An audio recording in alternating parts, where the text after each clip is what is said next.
Halo sahabat trader, jumpa lagi dengan saya Bernard Situmorang dari PT Pelatihan Profit Internasional. Pada kesempatan kali ini kita akan belajar dari dasar ya. Ada 4 artikel forex. Oke, sahabat trader, di sini langsung saja ke websitenya ya. Website pelatihan profitinternational.com. Oke, kita ketik di sini.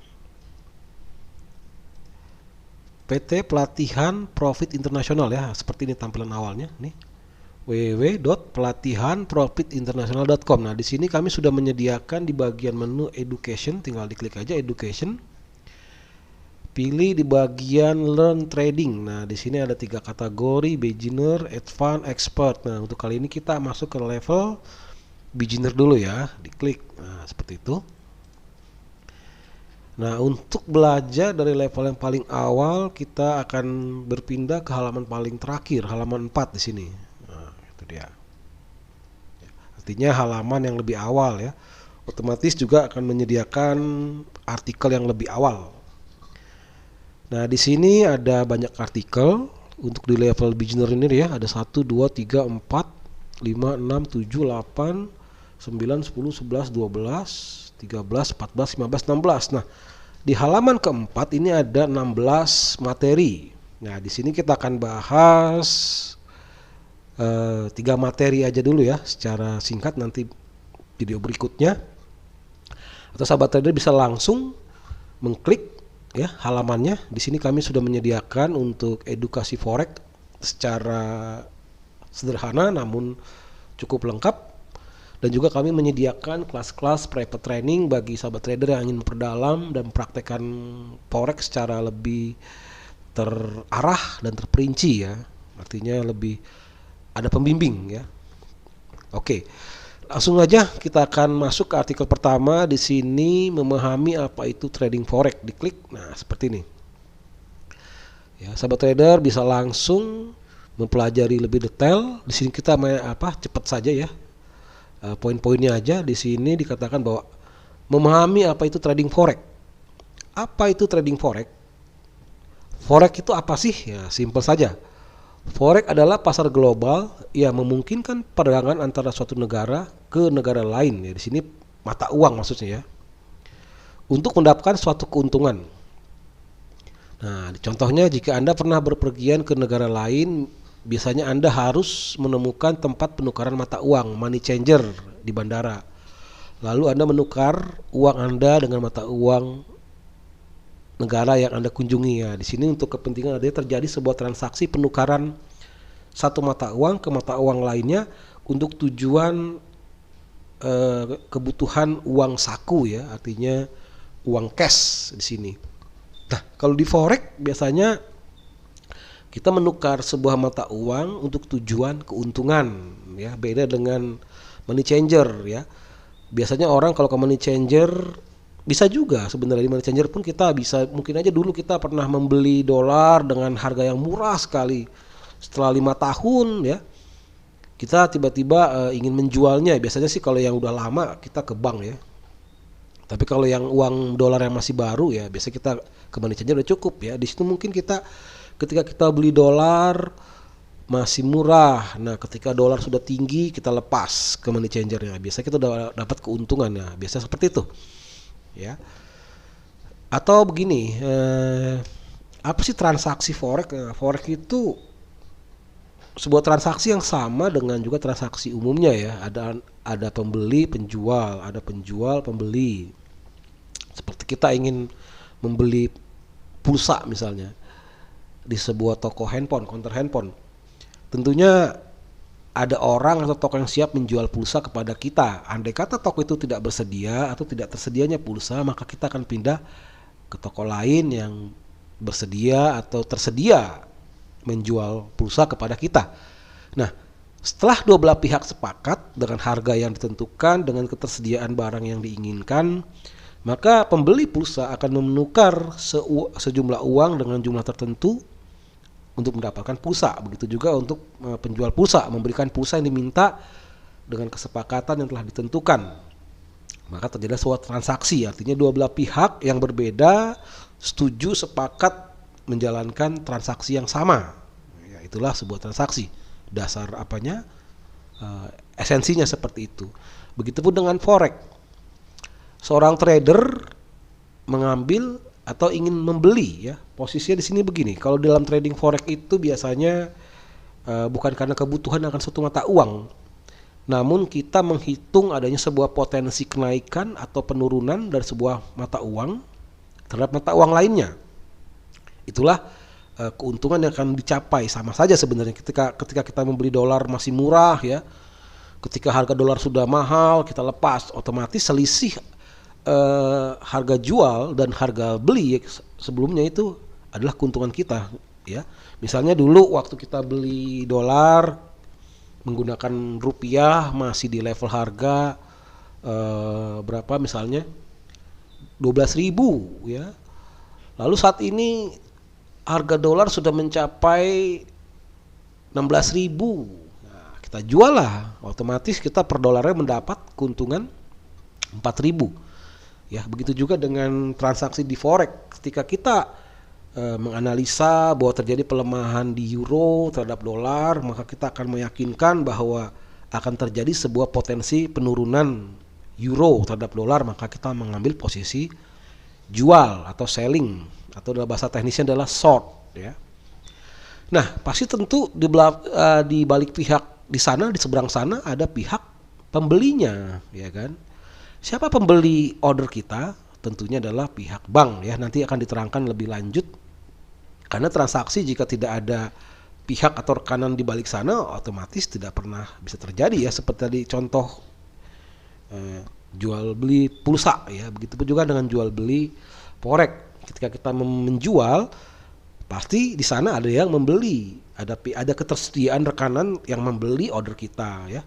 Begitupun ketika kita membeli, berarti di pihak sana ada yang menjual. Nah, di sana tuh siapa pihaknya?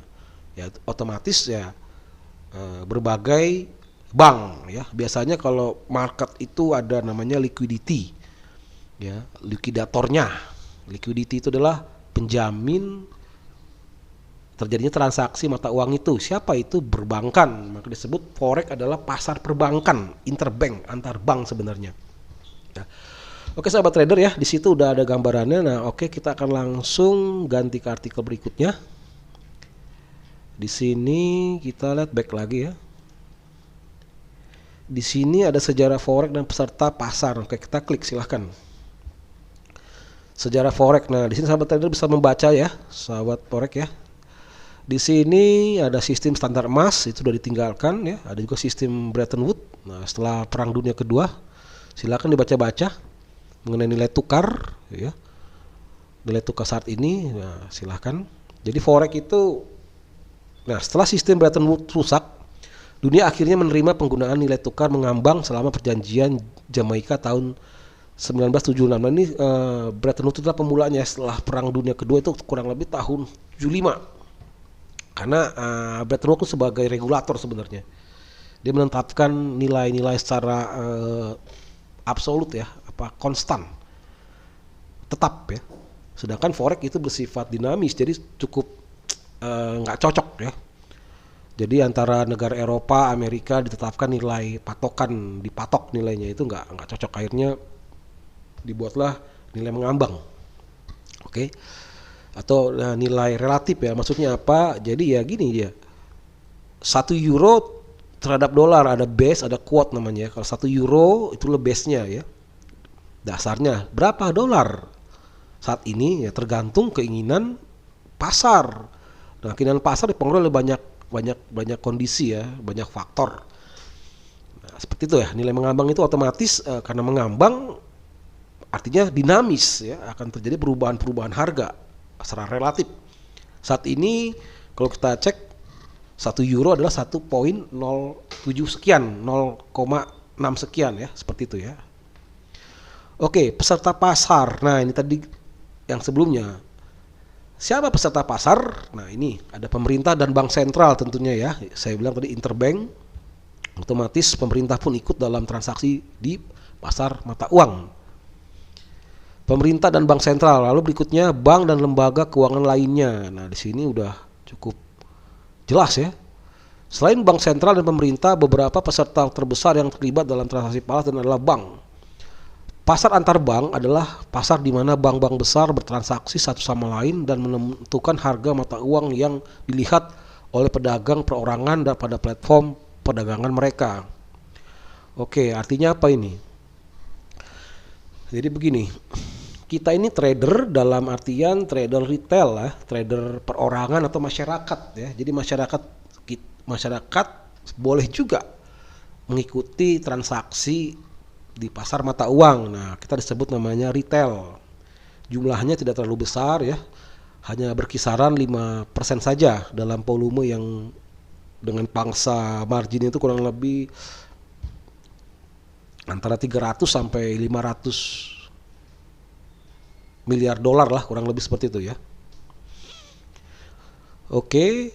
Nah, lalu berikutnya ada hedge fund ya. Biasanya adalah di sini berapa lembaga keuangan juga sebenarnya ya, instansi keuangan juga. Beberapa klien terbesar dari bank-bank ini adalah bisnis yang berhubungan dengan transaksi internasional. Jika ada satu hal yang dibenci manajemen dan pemegang saham, itu adalah ketidakpastian. Oke, maksudnya apa ini? Hedge fund ini seperti gini juga. Hedge fund itu bisa aja instansi keuangan yang akan menerima order kita ya. Ada juga spekulan di sini. Nah, spekulan adalah kelas lain daripada pelaku pasar yang terlibat dalam transaksi terkait valuta asing. Yang paling terkenal dari semua spekulan mata uang mungkin adalah George Soros. Oke. Manajer hedge fund miliarder paling terkenal. Oke ya, George Soros ya, itu spekulan di sini. Oke, sahabat trader ya, di sini kita dapat mengenal tadi dasar pengertian pasar forex, lalu sejarah forex dan peserta pasarnya ya. Oke, lebih tepatnya begini. Dalam pasar forex itu ada namanya pihak-pihak likuidator atau liquidity, penjamin ketersediaan pembeli maupun penjual. Artinya begini ya. Untuk order kita buy ya, misalnya euro USD buy, artinya di sini kita menjual dolar, membeli euro. Maksudnya begitu ya. Karena pasangan transaksi di mata uang selalu berpasangan, tidak pernah dijual dalam posisi terpisah seperti money changer ya. Money changer itu kan terpisah, artinya dolar tersendiri, euro, rupiah tersendiri ya. Dalam transaksi forex mereka dipasangkan, dia tidak terpisah. Jadi punya nilai mengambang atau relatifnya. Untuk saat ini poinnya bahwa ketika kita membeli euro, di pihak sana ada yang menyediakan euronya dalam artian nilai virtual ya, ataupun real, itu bank, interbank, seperti itu. Nah, setelah kita memahami hal itu, kita beralih lagi ke bagian di sini, ke bagian istilah-istilah forex ya. Kita back aja, back. Di sini mana tadi ada. Nah, oke, kita loncat aja ke bagian istilah-istilah dalam trading forex untuk pemula. Diklik.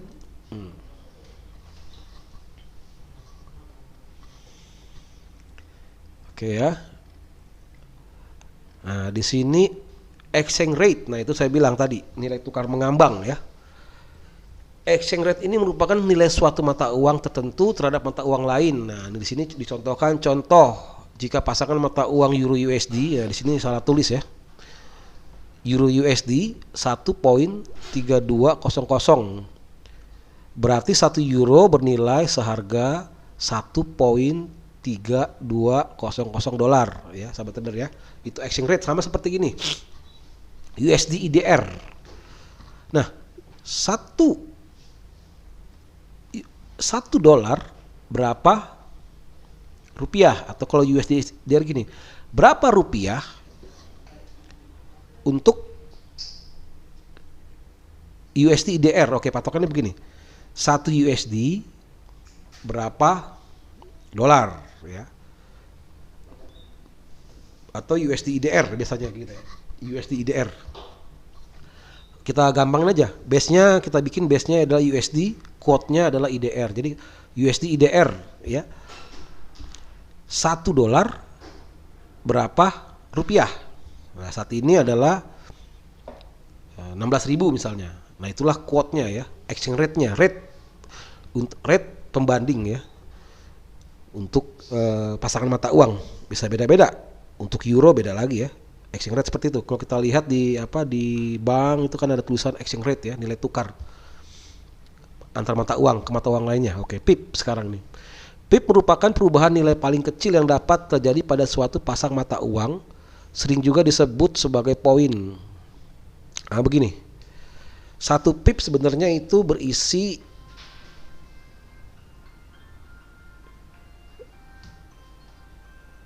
sebentar sahabat. Maaf. Satu PIP itu adalah 10 poin ya. Artinya seperti itu sebenarnya ya. Kalau kita membaca quote di 5 digit broker misalnya Euro USD itu ada 5 digit di belakang. Biasanya digit kedua itulah pergerakan PIP ya. Jadi satu PIP sama dengan 10 poin seperti itu. Leverage merupakan fitur trading yang memungkinkan Anda untuk mengontrol perdagangan dengan jumlah yang lebih besar dari modal yang Anda miliki. Contoh, dengan leverage 1:100 Anda dapat membuka posisi trading hingga sebesar 100.000 USD hanya dengan modal awal 1.000 USD. Oke.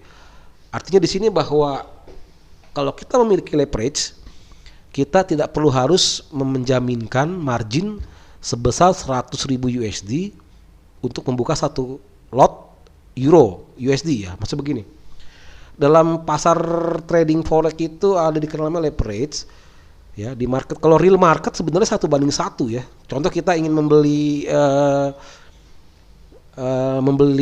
rupiah dengan menjual dolar ya. Kita punya $100 ya. Otomatis karena exchange rate-nya saat ini 16.000, otomatis kita mendapatkan rupiah sebesar 1,6 juta. Kalau kita mau menjual dolar misalnya ya, oke ya, kita jual $100 ya, tanpa leverage. Dalam kenyataan, dalam trading real itu tanpa leverage ya, karena suatu transaksi biasanya nggak pakai leverage kecuali pinjaman ya. Kalau pinjaman ya pakai leverage. Nah, kalau transaksi real kita ingin menjual $100,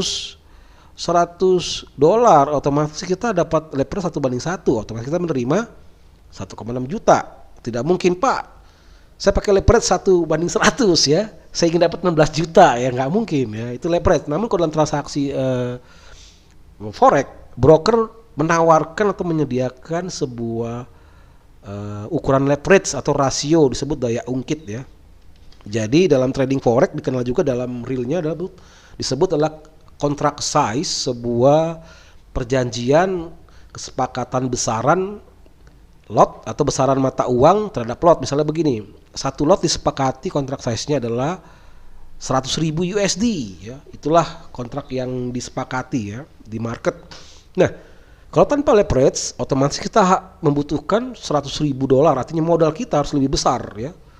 Misalnya 200.000, nah kita punya uang 200.000 US dollar ya, kita menjaminkan $100.000 untuk membuka satu lot euro USD, itu tanpa leverage. Kalau di real market yang besar tanpa leverage sebenarnya 1:1. Nah, dengan adanya fasilitas leverage, kita tidak harus mengeluarkan uang sebesar itu ya. Kita hanya mengeluarkan disesuaikan dengan leverage-nya. Misalnya gini, kontrak size-nya 100.000, nah kita dapat leverage 1:100, artinya apa? 100.000 dibagi leverage ya. Kontrak size dibagi leverage, itulah margin required ya, margin yang dibutuhkan. Otomatis kita hanya mengeluarkan $1.000. Nah, kalau leverage 1:200 ya gampang, 100.000 dibagi 200 berarti apa? 500 ya, margin yang kita butuhkan. Oke, kita dapat misalnya kita menggunakan leverage 1:1000, ya udah 100.000 dibagi 1.000 berapa? $100 ya. Semakin besar leverage semakin kecil jaminan yang kita jaminkan untuk membuka satu lot ya, seperti itu. Memang akan ada di sini dikatakan apa? Dengan leverage Anda bisa memperbesar profit yang Anda dapatkan, tapi juga akan berdampak loss jika posisi yang Anda open melawan arah terhadap order yang Anda buka ya. Jadi sebenarnya dalam margin ini dalam leverage ini seperti pisau bermata dua. Di sisi lain kita hanya membutuhkan margin lebih kecil, otomatis kita dapat membuka posisi yang lebih banyak, lot yang lebih besar karena marginnya sedikit. Namun di sisi lain itu suatu ancaman ya kalau kita salah menentukan, ya artinya akan terjebak dalam overtrade dan juga overload ya. Itu menjadi sebuah ancaman dalam trading. Nah, di sini seorang trader pemula gunakanlah leverage yang tidak terlalu besar guna meminimalisir kerugian ya. Oke, benar ya. Oke, kita ke bagian margin. Di sini margin merupakan besar deposit yang dibutuhkan untuk membuka atau mempertahankan suatu posisi trading. Margin terbagi, oke, di sini gini. Kalau kita praktekkan dalam trading forex ya, dan juga dalam trading di money changer, meskipun sama-sama menggunakan transaksi sebuah mata uang ke mata uang lainnya, namun dalam faktanya bahwa forex adalah sebuah transaksi berdasarkan menggunakan margin. Nah, kalau di dalam trading dalam transaksi money changer adalah sebuah transaksi uang cash ya, masih cash ya. Kita ke money changer tidak menggunakan margin ya, kita menggunakan membawa uang cash ya, uang dolar ya, $100 menukar ke menjadi 1,6 juta rupiah. Kalau exchange rate-nya kurang lebih $16.000 per dolar ya. Nah, itu margin. Nah, tadi saya sudah terangkan, jadi the margin adalah sebuah jaminan untuk membuka suatu transaksi yang dibutuhkan. Misalnya begini, yang tadi saya perjelas lagi ya. Jadi kita ingin membuka posisi Euro USD misalnya membeli ya, Euro USD dibeli ya. Nah, biasanya kalau margin tanpa leverage 1:1, jadi satu lot itu dengan kontrak size-nya adalah 100.000. Nah, saat ini berapa posisi harga euro terhadap dolar? Kurang lebih 1.07 ya. Berarti nilainya berapa itu? 100.000 USD dikali 1.07. Nah, itulah margin yang dibutuhkan untuk membuka satu lot. Nah, dengan adanya leverage maka kan dibagi lagi dengan nilai leverage-nya. Semakin besar leverage, semakin kecil margin yang dibutuhkan. Itu ya, seperti itu ya, margin. Spread merupakan perbedaan harga jual dan harga beli atau bid dan ask dari sebuah pasang mata uang. Sebagai contoh, jika pasangan Euro USD berada pada 1.3200 per 03, maka spreadnya adalah 3 pip, yaitu antara 3.200 dan 3.203. Oke, begini sahabat trader. Di dalam transaksi spread, apa tuh spread sebenarnya? Nah, spread itu ditentukan oleh interbank ya. Sebenarnya itu quote daripada bank liquidity-nya. Jadi setiap transaksi kita di forex akan terlihat ada nilai bid, nilai ask ya. Nilai bid adalah nilai tertinggi ya. Biasanya disebut nilai beli. Dan ask adalah nilai terendah, disebut juga nilai jual. Jadi artinya apa? Kalau kita mau beli mahal ya, kalau mau jual murah, begitulah poinnya ya. Jadi selisih antara nilai beli dan jual itu disebut spread. Sama kita ingin membeli dolar, jelas beda nilainya. Ketika kita membeli dolar itu lebih mahal ke bank ya, atau ke money changer kita mau beli dolar mahal. Tapi pas kita mau jual dolar itu lebih murah, itulah selisih keuntungan ya. Jadi money changer pun mengambil sebuah perbedaan nilai spread itu ya. Semakin besar spreadnya, semakin juga besar keuntungan daripada money changer atau broker. Nah, sama pun broker pun mengambil keuntungan dari money changer, dari spread ya, seperti itu. Jadi spread adalah selisih antara nilai beli dan nilai jual. Oke. Long short dalam forex trading dikenal dengan dua arah, yaitu pada saat posisi pasar naik maupun posisi turun. Untuk mendapatkan profit pada saat posisi pasar naik, Anda harus membeli pada harga murah dan menjualnya saat harga tinggi. Hal ini dikenal sebagai posisi long. Sementara itu, jika pasar sedang bergerak turun, maka Anda harus terlebih dahulu menjual dengan harga tinggi, baru kemudian membelinya dengan harga murah. Posisi seperti ini disebut sebagai posisi short. Oke, itu tadi ya. Dalam trading forex itu dikenal namanya trading dua arah ya. Anda bisa menjadi seorang seller dan buyer di waktu bersamaan, disebut hedging ya. Jadi kita kalau di forex itu namanya long. Long adalah buy atau beli ya. Kenapa? Karena kita memperkirakan posisi mata uang base-nya itu akan menguat. Artinya gini, Euro USD buy. Karena kita memprediksi bahwa euro akan menguat terhadap dolar, maka kita posisinya buy waktu harga masih rendah, masih di bawah. Ya, lalu nanti setelah harga tinggi kita close, otomatis kita untung di situ ya. Nah, begitu juga dengan adanya posisi disebut short atau sell atau jual ya, karena kita memperkirakan bahwa euro akan terjadi pelemahan terhadap dolar, maka kita mengambil posisi jual. Jadi ketika harga masih tinggi, kita posisi jual ya, sampai di bawahnya lagi berapa pip ya, kita close. Itulah sebuah keuntungan, selisih dari transaksi seperti itu. Stop loss atau cut loss ya. Stop loss atau cut loss adalah istilah yang berarti menghentikan kerugian dalam trading. Pada banyak aplikasi trading, fitur ini sudah dapat dijalankan secara otomatis. Anda hanya perlu memasukkan besaran loss yang Anda antisipasi sebagai batas maksimal kerugian. Dan aplikasi akan menutup posisi secara otomatis jika kerugian benar-benar terjadi. Oke, gini sahabat trader. Di dalam transaksi forex, karena menggunakan margin, jadi kita sebenarnya sudah dapat membatasi kerugian sebenarnya. Beda dengan posisi transaksi yang fisik ya. Menggunakan uang cash, kita membeli barang atau menjual sesuatu dalam bentuk cash, itu kita tidak dapat memprediksi berapa kerugian ke depan. Kenapa? Bisa aja sahabat trader membeli sebuah barang dengan harga tertentu, tiba-tiba barang itu tidak laku atau bahkan harganya anjlok turun ya. Otomatis kerugian yang diderita itu tidak bisa dipastikan. Mengikuti perkembangan harga di pasaran, bahkan bisa rugi total. Namun dalam forex karena kita menggunakan margin kayak seperti tadi, satu lot misalnya ya, dengan leverage tertentu ya, satu lot hanya dibutuhkan margin ada yang $200, ada yang $300 ya, bervariasi ya tergantung besaran leverage-nya. Bayangkan satu lot itu dijaminkan margin sebesar misalnya $300 ya. Jadi sahabat trader bisa aja menentukan stop loss ketika harga sudah loss sebesar $300. Nah, kalau di dalam trading nyata nggak bisa seperti itu ya. Bisa saja lebih. Oke ya. Seperti itu. Bisa juga menggunakan pip. Biasanya kalau di MetaTrader 4 atau 5 ada namanya, di situ udah disediakan kolom ya. Poin ya. Kalau di dalam broker 5 digit, misalnya kita ingin membuat 100 pip stop loss. Nah, biasanya kalau dalam untuk broker 5 pip, karena pip adalah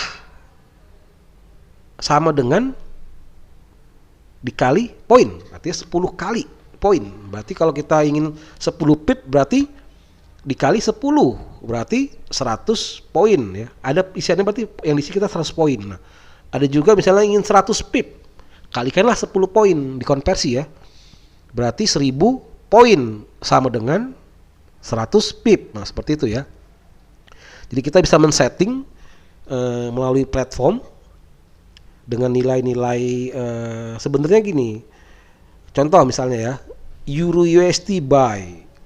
Stop loss-nya di bawahnya ya. Karena kita memprediksi harga akan naik, maka harga saat ini dikurangi sebanyak 100 poin. Artinya 10 pip gitu ya. Kurangin aja gitu, seperti itu. Berapa nilainya nanti ketemu harga berapa. Nah, itulah batasan nilai stop loss. Jadi ketika harga menyentuh garis batas itu, maka akan terclosing secara sempurna di dalam order broker ya. Jadi stop loss itu menempatkan batasan kerugian di order broker ya. Otomatis. Jadi meskipun komputernya kita mati, nggak usah pusing. Kita sudah menempatkan batasan kerugian di level server broker, maka otomatis akan terclosing. Ya, itulah enaknya menggunakan trading secara online ya. Begitu juga dengan take profit ya, sudah ada batasan target keuntungan yang akan kita capai. Jadi kalau berapa pip, misalnya 10 pip berarti 100 poin. Jadi ketika harga menyentuh naik ke 10 pip maka akan terclosing karena semua posisi take profit maupun stop loss berada di sisi server broker. Oke sahabat trader ya. Sekarang di sini kita masuk lagi ke bagian perbedaan antara analisa fundamental dan analisa teknikal. Oke, kita klik aja ya. Klik aja. Nah, apa itu analisa teknikal dan analisa fundamental? Jadi gini, dalam forex itu kalau kita buka platform sudah disediakan indikator ya. Artinya kita melihat memprediksi harga berdasarkan informasi daripada indikator yang tersedia di platform, misalnya seperti itu ya. Kayak moving, nah di sini kita baca aja, sudah terbuka. Salah satu hal yang perlu diketahui bagi para trader pemula yaitu perbedaan antara analisa fundamental dan analisa teknikal. Banyak sekali trader dan investor yang menggunakan kedua analisa tersebut dalam pasar keuangan. Karena pada dasarnya kedua analisa tersebut sangat penting untuk Anda para trader pemula. Oke. Analisa fundamental ini digunakan para trader untuk mengetahui mengapa harga naik dan mengapa harga turun. Dan seorang analisa fundamental lebih banyak meluangkan waktu mereka untuk mengetahui tentang ekonomi suatu negara yang bertujuan untuk parameter penting dari kinerja uang dari laporan arus kas, neraca, isu, data dan lain-lain. Analisa fundamental akan mengalami prospek yang panjang jika keuntungan ekonominya berjalan dengan konsisten sehingga akan meraup keuntungan yang lebih besar. Jadi intinya analisa fundamental itu adalah hanya sedikit membutuhkan waktu agar mendapatkan berita dan data, lebih banyak menduga karena terlalu mengandalkan pendapat orang, tidak begitu tepat jika mengandalkan analisa ini. Oke. Nanti saya terangkan. Analisa teknikal, perbedaan dengan analisa fundamental, trader yang menggunakan analisa teknikal akan melihat kapan harga akan naik dan kapan harga akan turun. Seorang analisa teknikal biasanya melihat perhitungan itu melalui chart, grafis secara luas, rumus untuk menghitung support fundamental ataupun untuk menghitung Fibonacci dan kekuatan sebuah tren. Tidak ada yang akurat dalam menganalisa teknikal, semua hanyalah perhitungan yang tingkat keakuratannya tidak akan sampai dengan 100%. Tetapi semakin banyak trader yang turun langsung, maka tingkat keakuratannya akan presisi dalam menganalisa sebuah harga. 3 hal yang penting yang diperlukan dalam analisa teknikal yaitu chart, indikator, metode. Oke, gini sahabat trader ya. Dalam analisa trading, kita tidak hanya berpaku pada fundamental ataupun pada teknikal sebenarnya ya. Karena kedua-duanya harus harmonis sebenarnya. Kita nggak bisa fundamental seperti ini. Belum tentu, karena dalam pasar forex ada banyak spekulan, ada bank sentral, ada negara, otomatis karena pada dasarnya adalah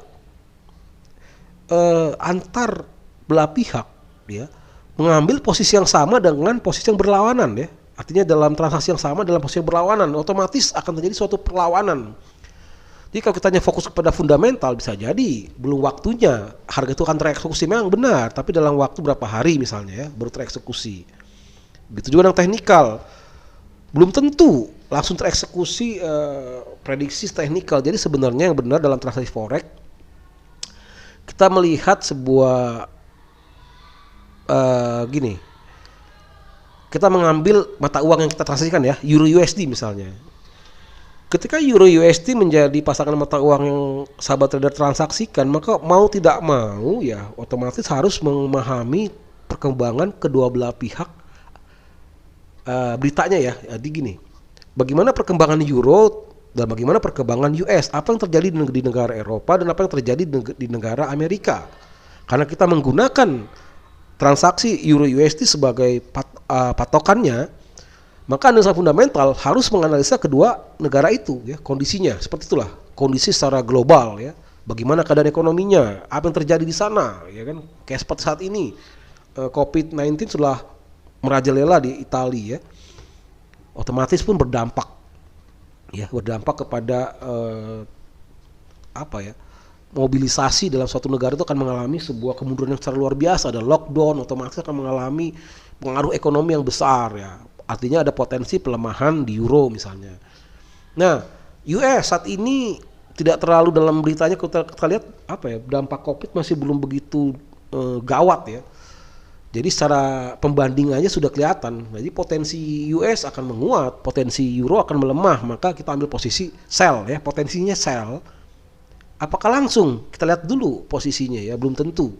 Karena dalam trading ada posisi kadang naik, kadang turun ya, bersama dinamis, maka kita harus kombinasikan antara analisa fundamental, analisa teknikal. Harusnya kalau di dalam analisa fundamental adalah posisinya bearish, artinya potensi turun, harusnya dalam teknikal pun sudah terbentuk potensi bearish ya. Otomatis kita mengambil posisi jual. Nah, ketika potensinya berbalik, euro menguat ya, terjadi posisi bullish, potensi penguatan, pengangkatan ke atas, sama seperti apa posisi kerbau ya. Kerbau dari bawah lempar ke atas, bearish itu dari beruang dari atas terjun ke bawah ya. Jadi seperti itu. Nah, ketika kita melihat kabar bahwa misalnya Bank Sentral Eropa mencoba memperkuat dolar dengan membeli aset-aset ya, seperti itu, adakah dampaknya? Ada ya, akan terjadi satu penguatan kepada euro, otomatis ada potensi beli ya, bullish. Nah, seperti itu. Jadi kita jangan coba hanya fokus kepada satu technical analisa aja ataupun fundamental, nggak bisa. Kita harus gabungkan ya secara harmonis. Jadi ketika fundamental, teknikal berjalan secara harmonis, sudah cocok, potensi lebih kuat. Seperti itu sahabat trader ya. Oke, sampai di sini aja diskusi kita. Kita akan lanjutkan ke step berikutnya. Oke ya sahabat trader ya. Silakan jangan ragu-ragu. Bagi sahabat trader yang ingin belajar tentang forex lebih dalam, kami sudah sediakan ya bahan-bahannya di sini ya. Ke bagian education, learning, ya, learn trading, beginner lengkap. Oke, pada kesempatan berikutnya kita akan bahas ke topik yang lain ya. Oke sahabat trader, salam profit.